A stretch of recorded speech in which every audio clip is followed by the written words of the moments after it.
acompaña la profesora Leonor Cruz Mejía, sobreviviente de aquel fatídico día 2 de octubre de 1968, quien nos va a compartir lo que vivió en aquel momento. Muchas gracias, profesora, y bienvenida a este espacio. Al contrario, muchas gracias por permitirme este espacio. Primero que nada, ¿cuántos años tenía y dónde estudiaba aquel 1968? Aquel 1968, hace 50 y tantos años, yo estudiaba en la Escuela en la Escuela Normal Superior. Ya era yo una persona casada porque ya me había recibido como maestra de educación primaria en la Escuela Normal de Maestros. En la Normal Superior estaba yo haciendo mi especialidad para ser maestra de secundaria en la materia de educación cívica y social, y cursaba yo el primer año. Ya tenía yo mi primer hija, contaba con 4 años de edad.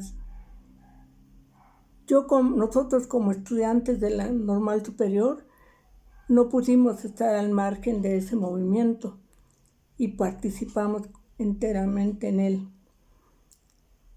En esa época hubo una riña entre 2 escuelas en la Ciudadela, establecidas en la Ciudadela, una vocacional y un colegio particular. Se golpearon, se pelearon y todo hubiera pasado desapercibido, pero llegó el cuerpo de granaderos que existía en aquel momento y agredió a los estudiantes, los golpeó, los masacró, los dejó en una situación muy crítica. Y no solo con eso, entró a sus escuelas, porque muchos de ellos corrieron a sus escuelas, entró tras de ellos, destruyó el mobiliario, quebró vidrios, hizo cosas terribles, ¿no? Esa situación alteró el orden inmediatamente en las escuelas que estaban cerca y aledañas a él. Y empezaron a protestar para que se hiciera justicia con esa actuación del cuerpo de granaderos. En lugar de que hubiera una respuesta por parte del gobierno, en aquel momento estaba como presidente de la República el licenciado Gustavo Díaz Ordaz y como secretario de Gobernación el licenciado Luis Echeverría Álvarez. En lugar de que hubiera una respuesta correcta, siguieron masacrando y siguieron reprimiendo a los estudiantes que protestaban por esa situación. Cada día se formaban, aún con esa situación así, cada día se formaban más brigadas, más manifestaciones de escuelas que estaban aledañas para protestar por esas. Y la represión seguía adelante. Esto ocasionó que el movimiento fuera creciendo como no se imaginan, primero a nivel medio superior y después ya abarcaba las escuelas superiores. Inclusive llegaron algunas secundarias también a participar en el movimiento. Se fue generalizando el movimiento y entre más crecía el movimiento, crecía la represión, pero el movimiento iba avanzando más hasta que fue a nivel nacional, en donde se formó el Consejo General de Huelga, que abarcaba todas las escuelas del país, las escuelas públicas, las escuelas universidades, el Politécnico, estaban integrados a ese Consejo General de Huelga. Nosotros como estudiantes de la Normal Superior, pues no podíamos permanecer al margen, estábamos también dentro de ese consejo. Teníamos nuestro representante y empezaron a formarse brigadas para recorrer la ciudad y alertar a la gente de lo que estaba pasando. A esa edad, mi pequeña se quedaba en su casa con su abuelita. Y así fue como la dejé y empezó el movimiento y empezamos a participar. ¿Cómo participaba? ¿Cuál era su participación en el movimiento? ¿Qué hacía usted? En el movimiento formábamos brigadas en las escuelas, hacíamos mantas. En primer lugar, pues nos pusimos en huelga, ¿no? Un un paro activo en el que, claro, no todos, porque pues no todos tienen esa inspiración, ese sentimiento de participar, pero la mayoría formábamos brigadas y nos íbamos a los mercados, nos íbamos a los parques, a donde podíamos y dábamos la información correcta, porque los medios de comunicación daban todas las noticias mal y mal informada estaba la gente. Quiero decirles que cuando yo estuve en la normal superior, me acompañaba mi hermana, también mi hermana estaba estudiando junto conmigo, estábamos en el mismo grupo, mi hermana Guadalupe Cruz Mejía, y nos íbamos a las brigadas. Unos compañeros se quedaban afuera, alertas para ver si había alguna sospecha de que llegara alguna represión. Otros estábamos adentro arengando y informando a la gente por qué estaba surgiendo ese movimiento, por qué estaban los estudiantes en huelga, por qué estábamos protestando y sobre todo dábamos a conocer nuestro pliego petitorio. La sorpresa fue grande. La gente nos apoyaba, la gente nos daba mercancía, nos daba víveres, nos daba fruta, nos daba lo que tenía para ayudarnos. En algunos lugares nos daban dinero y todo lo íbamos acumulando. Y si había amenaza de que llegaba la policía a algo, nos avisaban y ellos mismos nos protegían y nos hacían que saliéramos ilesos. De esa manera el movimiento fue creciendo a nivel del pueblo, no nada más a nivel de las escuelas. Tanto los estudiantes como empezaron a integrarse los trabajadores, empezaron a integrarse la gente común. Empezó porque no había familia que no tuviera gente o algún joven en la escuela, no había familias que no conocieran el problema ya ampliamente con tanto brigadeo, con tanto contrarrestar la mala información de la televisión. En aquella época, ¿se acuerda usted de alguna movilización que le haya impactado a usted mucho? Entre las manifestaciones que se hacían multitudinarias, una de las marchas que impactó mucho a toda la gente fue la Marcha del Silencio. En la Marcha del Silencio todos íbamos cubiertos de la boca, íbamos en silencio sin gritar nada, pero nuestras pancartas decían más que lo que nosotros pudiéramos gritar. La sorpresa era muy grande porque toda la gente que se acercaba a vernos se formaba, hagan de cuenta, otra manifestación a los alrededores de la escuela de Reforma. Todo. Estaba lleno de gente que nos observaba, que nos aplaudía, que gritaba, ¿no? Y que se unían a nosotros. Jóvenes que se subían a los postes y pegaban cartulinas y íbamos avanzando más. Fue impactante porque llegamos hasta el Zócalo, pero apoyado por mucha gente, muchísima gente. Esto indudablemente que alertó al gobierno, ¿no? Y el gobierno, que de por sí tenía una característica represora, pues empezó a aumentar la represión de otra manera, ¿no? De una manera clandestina, de una manera secreta, pero había represión, había muertes, había presos, había muchas cosas. Empezaron a participar académicos, maestros, empezaron a participar la gente común, trabajadores, burócratas, toda la gente se iba uniendo y el movimiento cada vez era más grande. Aquel 2 de octubre, lo recuerda usted bien, maestra. ¿Cómo empezó? ¿Qué hizo antes, desde que se despertó y hasta antes de llegar a la Plaza de las Tres Culturas? Ese día, 2 de octubre, después de ya tantas marchas y todo, el pliego petitorio ya había aumentado. Se pedía la desaparición de un artículo penal que tenía como delito, la disolución social era el delito cuando había reuniones de estudiantes o de gente que protestaba por algo. Que desapareciera ese artículo, que renunciara el jefe de la policía. Ya el pliego petitorio iba aumentando cada vez más conforme se iba haciendo más grande. Ese 2 de octubre, quiero decirles que mi hermana era soltera y recuerdo muy bien que mi papá no la dejaba ir porque Ese día, un día anterior, habían tirado por avionetas, habían tirado volantes en las calles y todo, donde decía que no permitieran que sus hijos salieran, que porque iba a haber represión, etcétera, ¿no? Como siempre. Entonces, recuerdo que mi papá no quería que mi hermana asistiera, pero nosotros que siempre hemos sido inquietas en ese aspecto, siempre hemos sido sensibles a los problemas sociales, y mi hermana insistió mucho, hasta que presionó de tal manera a mi papá que salió. Y nos fuimos temprano, porque teníamos que estar temprano en la normal superior. Estábamos contentos, cantando, estábamos felices porque el movimiento se veía que llevaba buen camino. Estábamos elaborando mantas, estábamos escribiendo todo lo que se iba a hacer, la ruta que se iba a seguir. Andábamos todos muy contentos trabajando. Llegaron los camiones como a las 2 de la tarde o 3, camiones que nos iban a trasladar, camión de la propia escuela.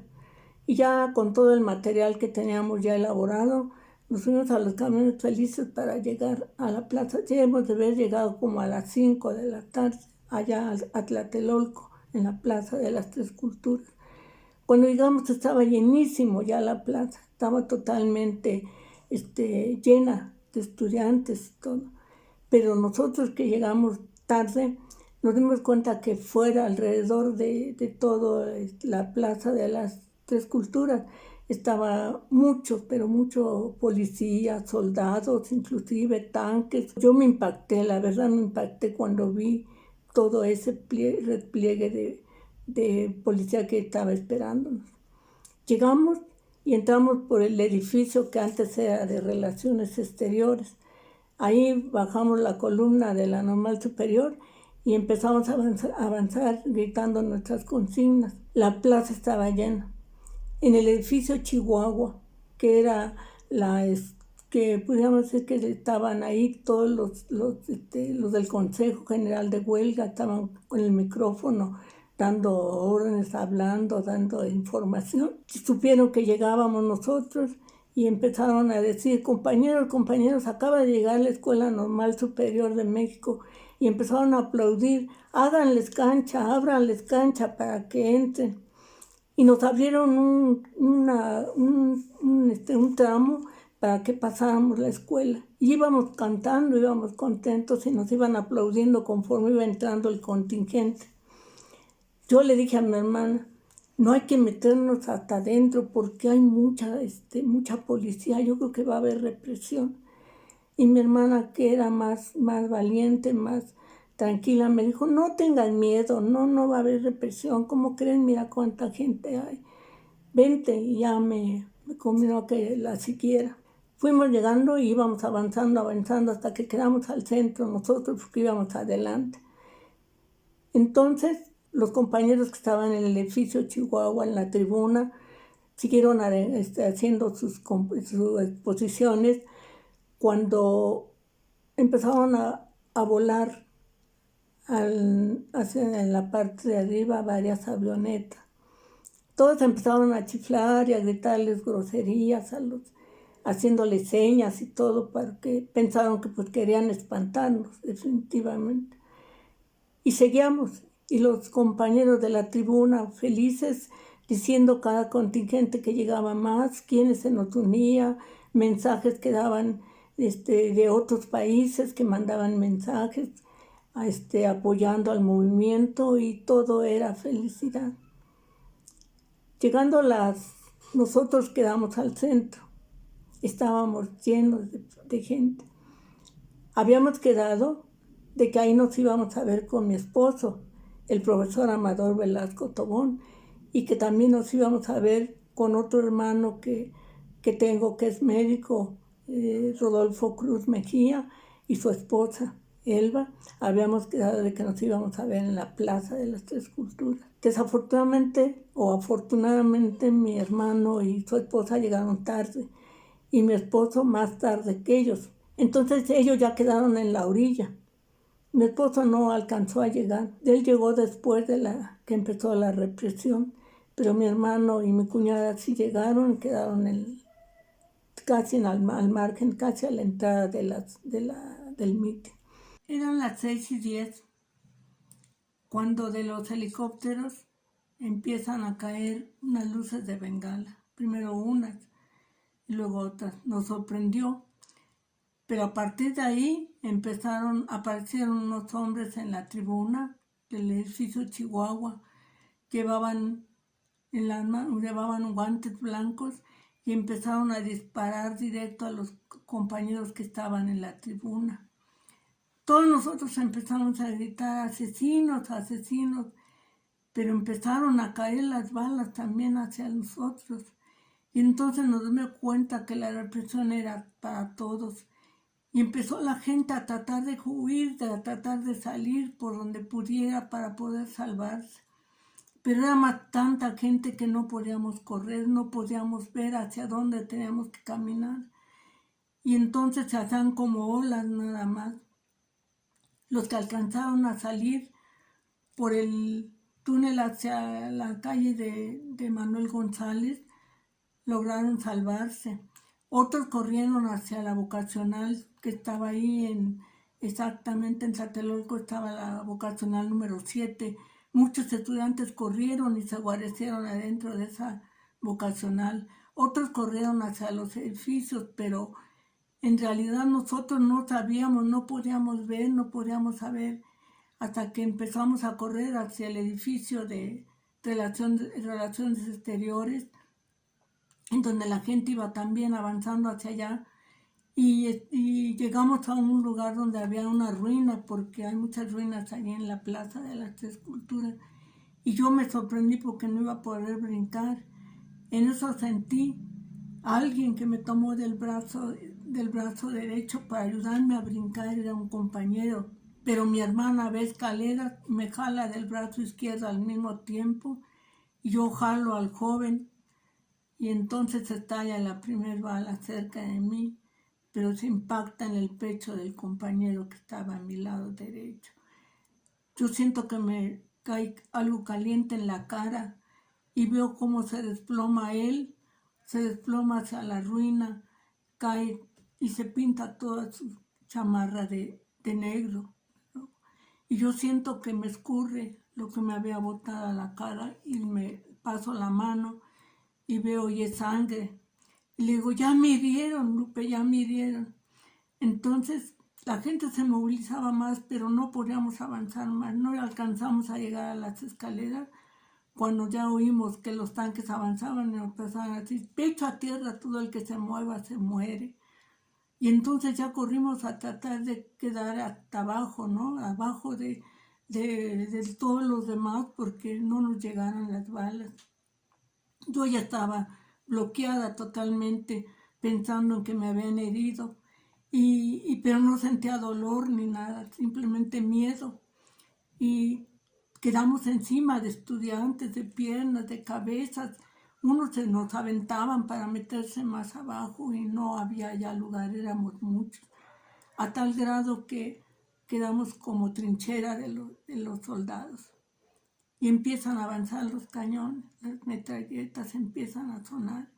Y nosotros, mudas del miedo, del dolor tan fuerte que expresábamos en ese momento, empiezan a disparar y nos gritaban puros insultos, puras groserías, ¿no? El que se mueva se muere aquí, joder, ¿no? Muchas groserías. Y nadie nos movíamos, pero yo estaba bloqueada, pensaba que estaba herida, pensaba que mi esposo estaba ya también ahí, que mis hermanos, entonces me empieza a entrar más terror y yo me paraba, vámonos, le decía yo a mi hermana, vámonos. Y mi hermana me jalaba y me decía, no, ya no te puedes mover, sí, vuélvete. Y me jalaban, ¿no? Y empiezan a gritar los compañeros, cállate compañera, todos estamos igual, cállate. Y todos se trataban de meterse abajo y los soldados disparándonos, o más oíamos como nunca había escuchado, como un estado de guerra. Pensaba en mi hija pequeña que estaba en mi casa, pensaba en mi padre, pensaba en mis hermanos que estaban ahí, pensaba en mis hermanos, pensaba en todo. Y mi hermana más valiente me decía, no te muevas, no te muevas. Y yo me volvía a interesar. Cuando ya todos estaban, seguían disparando, empiezo a oír que empiezan a gritar adentro, policía, soldado, mi hermano se está muriendo, ayúdenme.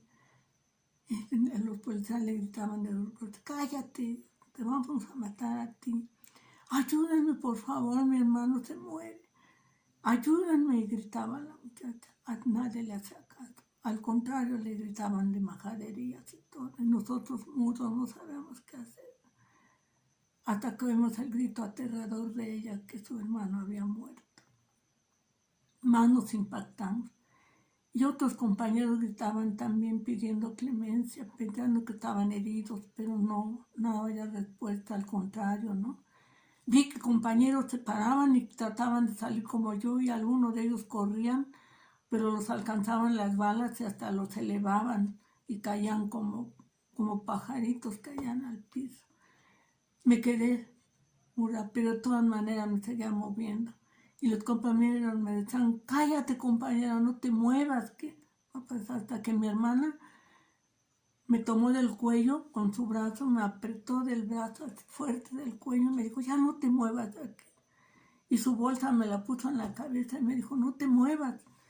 Prácticamente siempre he pensado que mi hermana me salvó la vida porque yo hubiera salido espantada y hubiera yo recibido las balas que recibieron muchos compañeros.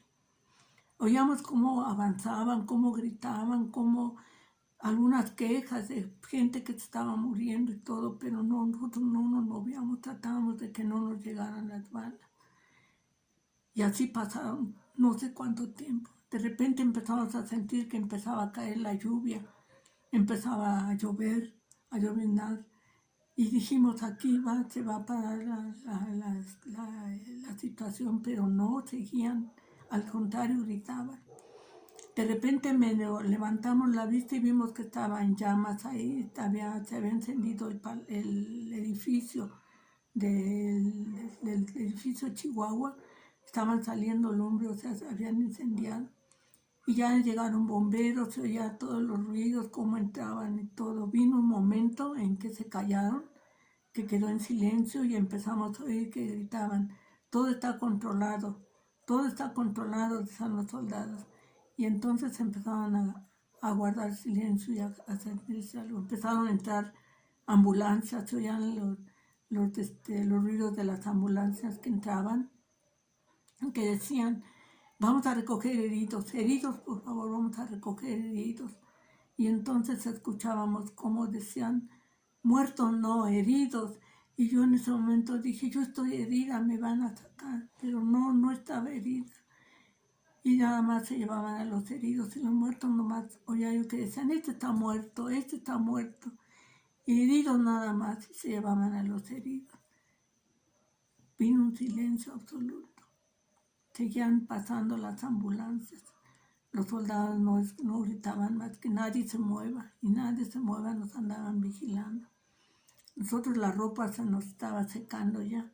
Y empieza otra vez el tiroteo y empieza nuevamente la misma situación.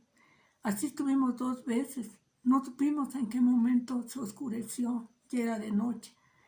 Cuando nos dijeron ellos, ya todo está controlado, levántense. Todos con la mano en alto, levántense. Nos levantamos.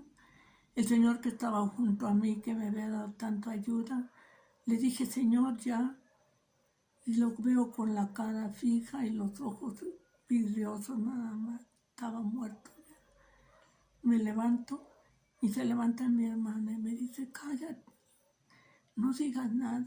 Ya para esto no teníamos zapatos, ya estábamos totalmente. Algunos andaban ya casi con la ropa rota y de que los movimientos que hacíamos y todo. Finalmente nos dijeron que nos levantáramos. Nos levantáramos, ya estaba oscuro. Y nos dijeron todos con las manos en alto. Y el que se mueva, se muere. Y ya quítense los cinturones. Todos quítense los cinturones. Ya los hombres empezaron a quitar los cinturones. Y nos abrían la blusa, nos hacían lo que querían los soldados. Finalmente, con las manos en alto, nos dijeron que nos fuéramos orillando. Y en eso vimos cómo bajaron a los compañeros del Consejo Nacional de Huelga, venían desnudos, nada más con calzoncillos, todos mojados, y venían con soldados que los venían encañonando, ¿no? Y nos ven y todavía nos hicieron la vez de la victoria. Y pasaron, se lo llevaron a la orilla de una iglesia que está ahí.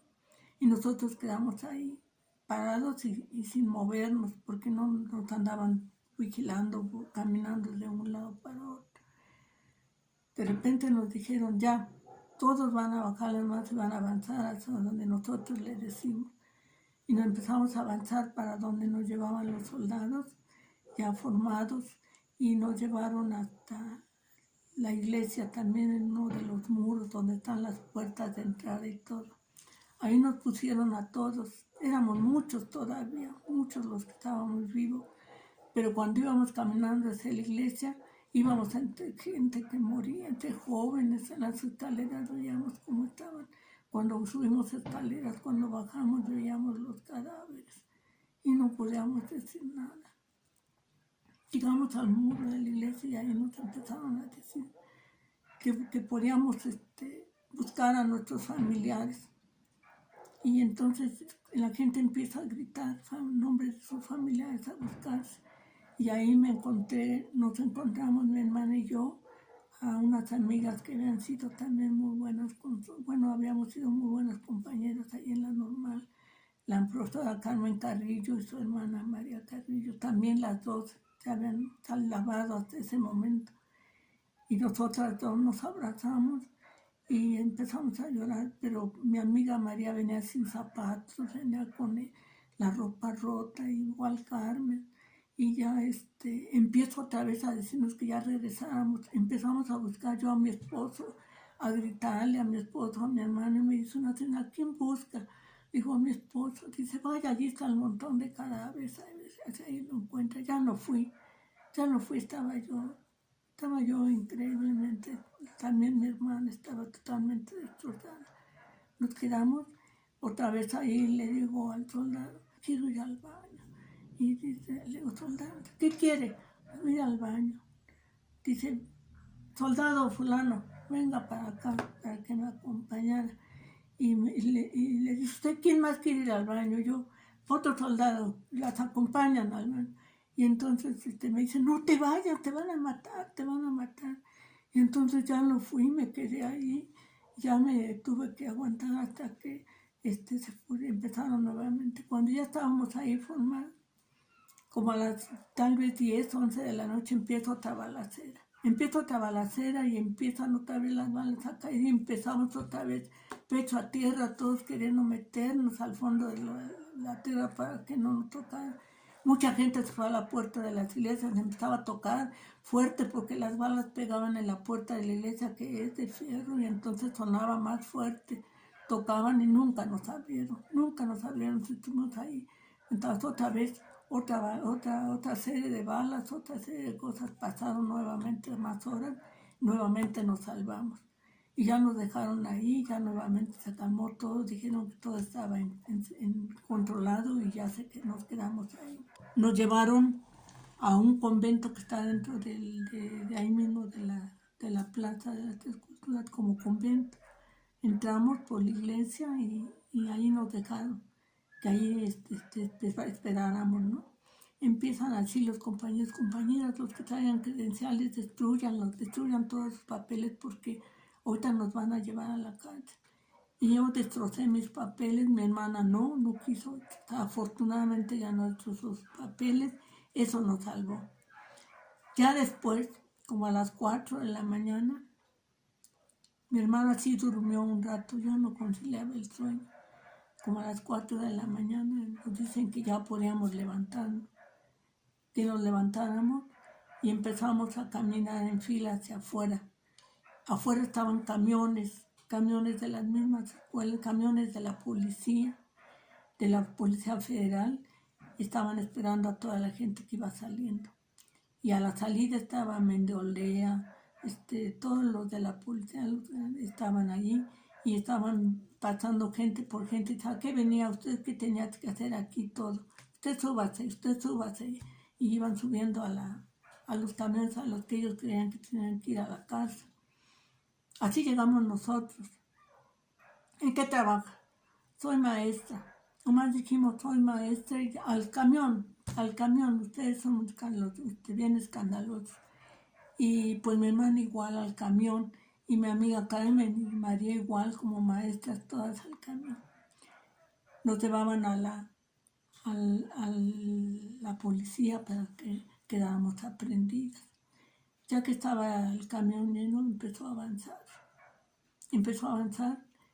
Todos los policías, los agentes de la Federal de Seguridad, todos ellos empezaron a burlarse de nosotros, a insultarnos, a decirnos cosas, y nosotros callados, mudos, heridos. Había compañeras que iban heridas, una compañera que iba herida de una pierna muy mal, le decíamos, vete a la ambulancia, dice, no, ahí me van a matar, yo me voy con ustedes. Y ya se subió, pero llevaba. Y llegan los agentes y dicen, a ti mamacita, ¿qué te pasó? Mira nada más, ¿cómo tienes tu piernita? Y que agarra ella y que les da una cachetada. Cuando trajeron tu sorpresa que se la devuelven y la tiran, el camión todos callados, ya nadie decía nada. Se burlaban, hacíamos mofa y nosotros callados. Llegamos allá, a 20 de noviembre. Nos empezaron a bajar, nos hicieron vaya los granaderos y los agentes. Bajábamos, nos aplaudían, nos chiflaban, nos echaban, pues a ver un vuelo, a ver un cachún, rará, y nos estaban haciendo burla y seguíamos adelante, nosotros calladas, muertos, hasta que nos sentamos ahí. Nunca se nos olvidaron estas cosas, jamás. Son cosas que le dejan a uno por siempre. El pensamiento, en el alma. Entramos ahí y ahí nos dejaron. Escuchábamos cómo la policía estaba espantada porque tenían miedo que reacción iba a haber al otro día en el pueblo, ¿no? Y entonces empezaron a desechar a la gente que pensaban que no era peligrosa porque era mucho. Ya entonces fue cuando, ya en la madrugada, a mi compañera Carmen, como pillaban Carrillo Flores, y había en aquel entonces un personaje que formaba parte del gabinete presidencial, que era un embajador que apellidaba Carrillo Flores. Consideraron que podía ser familiar de él porque había, ahora quiero decirles que también participaban gente gente de académicos, pero con dinero, con gente, entonces pensaban que era una hija o familiar de aquel personaje, y entonces le dijeron, váyase, ¿qué hace aquí? No, pues yo venía con mi hermana, váyanse, y ya que nos saliéramos. Entonces, pero también en unas amigas, y entonces se quiere y se para mi hermana, y me paro yo, y dice, a ver, identifíquese. Y yo ya no llevaba identificación, y se identifica a mi hermana como era ella era miembro del sindicato. Y entonces, gracias a esas credenciales, nos dice, váyanse, y no vuelven a presentarse aquí. Ya eran como las 7 de la mañana del otro día. Salimos muertas en vida. No salimos con nada en las manos, sin dinero, sin nada. ¿A dónde ir? Salimos, había coches afuera, había taxis, y dijimos, vamos a tomar un taxi, y lo pagamos allá. Y nos fuimos a un taxi, y nos dijo, señora, ¿dónde la llevo? Y le dijimos que sobre Calzada de Guadalupe. Y dice el señor, le decimos, pero no tenemos dinero. Dice, no es nada, no se preocupen, dice, estamos espantados de todo lo que acabamos de ver y acabamos de oír, todas las personas que no pudimos estar ahí adentro. Y nos llevaba al pasar por la Plaza de las Tres Culturas, no sé por qué volvimos a pasar ahí, estaba totalmente limpia la plaza, totalmente limpia. No había ni zapatos, ni nada, todo como si nada hubiera pasado. Y así siguió avanzando el carro. Cuando iba yo avanzando, vi a mi esposo que iba en otro carro con un sobrino. Y dije, ay, ya íbamos, ya no me vio él que yo ya iba para la casa. Ya llegando allá a la casa, lo primero que hice fue correr a ver a mi hija. Estaba dormida todavía. Tu abuelita me dijo, bendito Dios que ya llegaste, hija. Y empecé a llorar. Ahí sí empecé a derramar lágrimas. No podía hablar, no podía decir nada absolutamente. Simplemente abracé a mi hija y me acosté con ella, pensando en que al otro día el pueblo iba a reaccionar. E iba a protestar más, e iba a hacer un movimiento más por todos los que se habían quedado muertos. No se me puede olvidar la cara del Señor que quedó junto a mí. No se me puede olvidar nada. Ya llegó mi esposo y nos abrazamos. No hablábamos, no hacíamos nada. Mi hermana entró también a su casa igual. Pero empezaron a pasar las horas. Y dice mi esposo, vamos a poner la televisión, a ver qué dice. Ponen la televisión y estaba Jacobo Zabludowski. Y estaba narrando que había habido una riña en la Plaza de las Tres Culturas entre todos los estudiantes que llevaban pistolas y que tuvo que intervenir la policía, todo totalmente distorsionado. ¿A qué refería? Todo en silencio, la música, los programas, nada había pasado. Todo había sido una trifulca. No había nada. Había unos cuantos muertos, unos cuantos heridos, pero nada más. Entre ellos policías también habían muerto, etc. Cosas que no eran ciertas. Así eso me impactó, yo creo que también más. Al otro día nada, absolutamente nada.